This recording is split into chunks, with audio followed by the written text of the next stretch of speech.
Hello, welcome back to my channel. My name is Rudi and thank you so much for being here. This video was actually not planned in my year-long planning of all of the videos that I have. I literally have an entire Google Excel sheet of all of the different videos that I want to do. But on my Instagram, quick plug, it's at the Rudi Berry. Every week I share what PR that I received in the mail from different brands.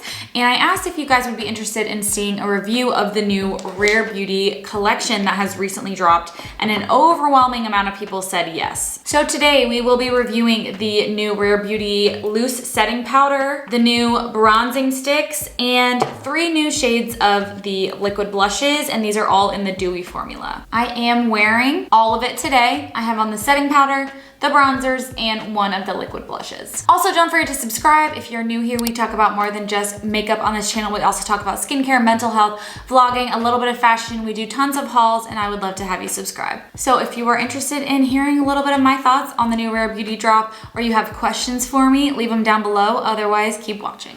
All right, so as mentioned, we will be discussing the new drop only in this video, really, of the bronzers, the blush, and the new setting powder. However, if you guys want a more in-depth review on the entire brand, let me know. I don't own too much more outside of this besides another couple shades of their liquid blush, and then I own one of their cream blushes, which I'm not a huge fan of, and their mascara, which I wanted to use today, but I believe it's at my other house. That makes me sound so fancy to be like, oh, it's at my other house. No, it's at the house we just bought.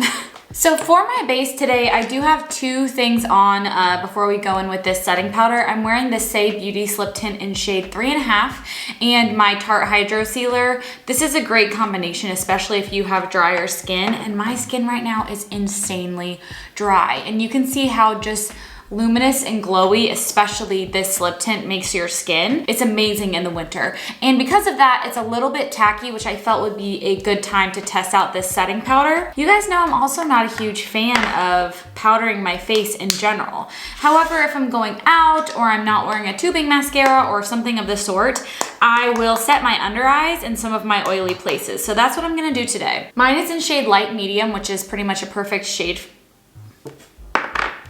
I literally knew this was gonna happen the second that I just sat down to film, and my dog's ready for pickup. Okay, I'll be back in about an hour. God damn it. Okay, I'm back. I just picked her up, and I'm gonna pop in a picture because this is the first time she's ever been groomed, because we've been doing it at home in the pandemic, and she looks so cute. When they brought her out and I saw the damn bows, I almost cried. So, as I said, I have shade light medium, and I'm just putting a little bit into the cap here to start with. One of the things that I know she mentioned in the making of this product is that she really liked this closure here. Basically just snaps into place to keep the powder from flying everywhere. So I thought that that was a very thoughtful packaging. I'm just gonna take a little bit of this, and I am using an e.l.f. blush brush for this. It's actually just like a nice domed brush, and I'm going to sweep this on the chin, right here where I tend to get oily, and on my forehead, right in the center, and then add a little bit, just the tiniest bit under my eyes. I don't know if you can see, I have this crease here that I always get. That's where I have creases in my eyeballs. So I wanna see how this sets under that. I also think, you know, not everyone is gonna like to use this kind of setting powder for their under eyes because it is more of a skin tone shade and less of a brightening shade. If you wanted a more brightening effect, I would get 1 or 2 shades below your skin tone, but I actually don't mind it because I think that having the same color as your face actually just doesn't look so crazy. I don't love a really bright under eye, to be honest. So I would say I really am enjoying it right now on first application because it hasn't completely diminished my shine. I don't love it when you put on a setting powder and all of a sudden all of the shine and all of the glow that you had previously is gone. I still want to have that natural sheen, and I think part of that is just using the right foundation or the right skin tint with this powder. So again, this is the one I used, and you can see there is still a lot of glow there. My face feels a lot less tacky, but it doesn't look dry or matte. So I am really enjoying that. I don't love loose powder. I prefer a pressed powder like the Kosas Cloud Set, but I can deal with it if it gives this kind of flawless finish that I'm getting here. And let's see how the rest of the products wear on top of this. I also wanted to mention I do have the brushes that are supposed to go with these products, but I don't have them with me, of course, they're at the other house. But I just wanna say you don't need to buy any specific brush that comes with a product just because the brand says it does, because they're obviously going to try and get you to buy multiple things at once. I love e.l.f. brushes. I love Real Techniques brushes, and I'll show you a few today that I think will work well with this collection that I don't think you need to buy those. And honestly, they are not my favorite brushes. The Rare Beauty brushes are not my favorite. So I'm sorry I don't have them to show you, but just know you can still achieve a flawless look without those specific brushes. So we have our skin tint, our concealer, and now we've powdered, and I want to go into the bronzers next. These are brand new. These are the bronzer sticks, and I have the shades Always Sunny and Power Boost. I think these are the two lighter of the shades, and I gotta say the shade range is not, it's not very good. I do have a swatch of Power Boost, but I'm gonna swatch them both for you now.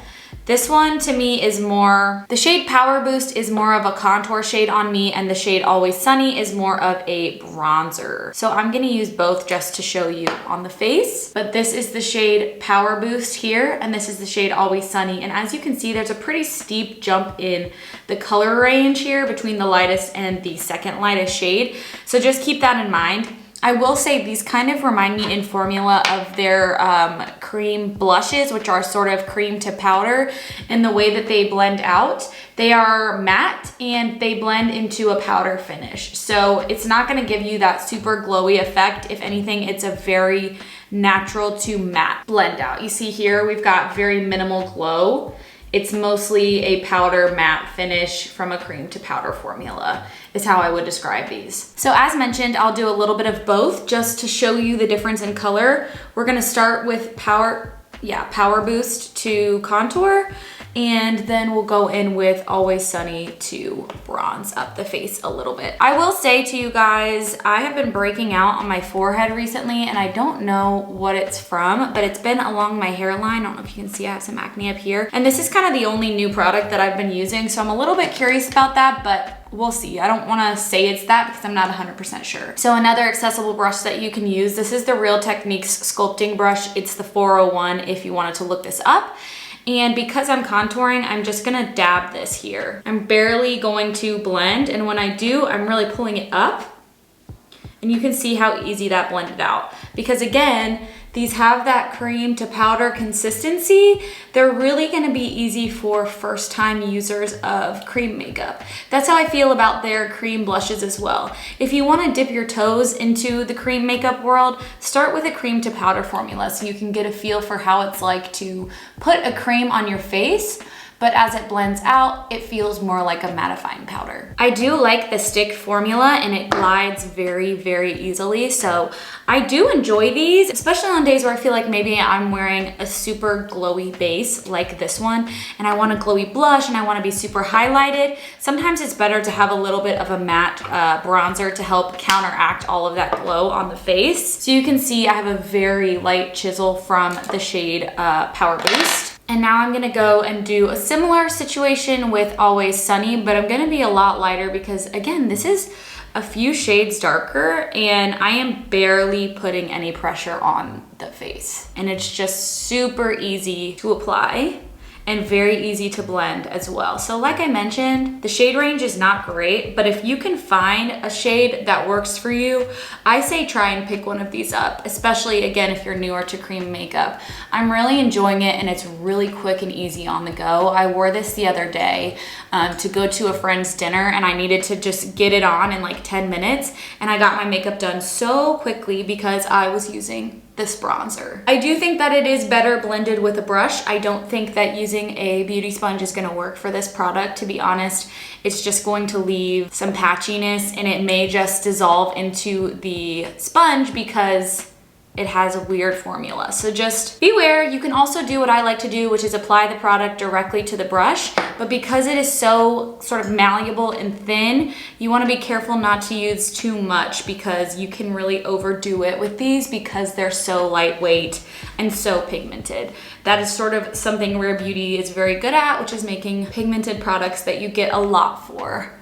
Get a lot of bang for your buck. So I feel like this looks really nice, and I still have that glow here in the center of the face and as I move my face, but you can see how the mattifying effect of the bronzer is kind of coming in here. So really enjoy these. You get 0.25 ounces in here. I think it's a good amount of product and I think this was a great launch for them, especially because they could have easily messed up a cream bronzer. It's pretty easy to do. Okay, next is a product that I have mentioned in the past that I just have not had the best luck with, and that is the liquid blushes, the Liquid Touch blushes. And I was quickly put in my place and in the best way. I had made a comment about how I just believed that they were far too pigmented. I didn't understand how anyone was going to be able to use them. And very quickly, a woman of color told me, you're being a little ignorant in thinking that not everyone is going to use these when people of color, women of color, men of color, people with darker skin are actually dying for pigmented blushes to show up on their skin,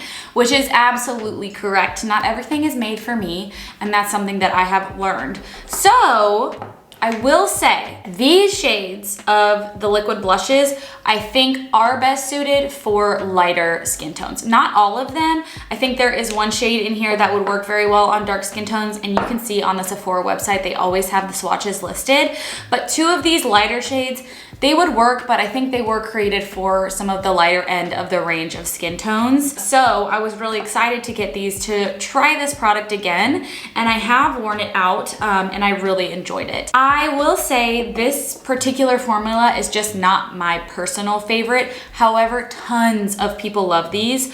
All three of these new ones, which are in the shade Hope, Believe, and Encourage. I'll put up a swatch so you guys can see a full picture of these swatches up close. These are all in the Dewy formula, which is the one that I actually prefer anyways. So I really liked that they expanded the shade range to include a little bit more of like muted mauves. I think that this is a perfect expansion of their range, and they could go in really any direction with these because they're so well loved. Again, the pigmentation on these is really intense for all skin tones. It really is. And you don't need more than 1 dot per cheek, which means that these will last you forever. So I'm actually going to use the shade Hope. This is the lightest shade that I was sent. I literally take it out and I take off pretty much all of the excess off of the brush, as much as I possibly can. And I'm going to dab literally 1 dot here, and that's enough. And I'm gonna use that same brush that we just used for the bronzer and just tap that out.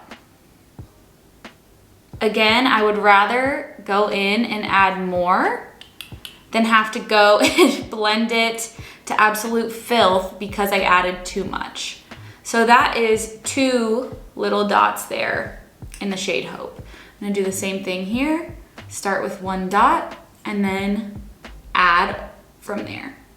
Here's the thing, with these 3 shades, I think you could start with 1 dot and it's enough. With the other shades that I've tried, I think they were called like Joy. There was one other one. Even just 1 dot was too much. So I think that these are, again, better suited for light skin tones. And it looks very pretty, very sheen, very dewy. I really like that. I think that the shades, the other shades here are Encourage and Believe. And I think that Believe would be amazing on medium to dark skin tones. I think this might be just a tad dark for me, but I still haven't tried it yet, so it's hard to know. But of this collection, I could see Hope being for light to light medium skin tones, Encourage being for medium to deep, and Believe being for deep to dark. So there's kind of a range here for every person that gives you that same effect on your skin tone, which is like a muted mauvey pink. Okay, I'm gonna go finish the rest of my makeup and then we'll come back and do a little bit of final thoughts. All right, so I added some mascara. I tried out this new Thick It Stick It volumizing brow mascara,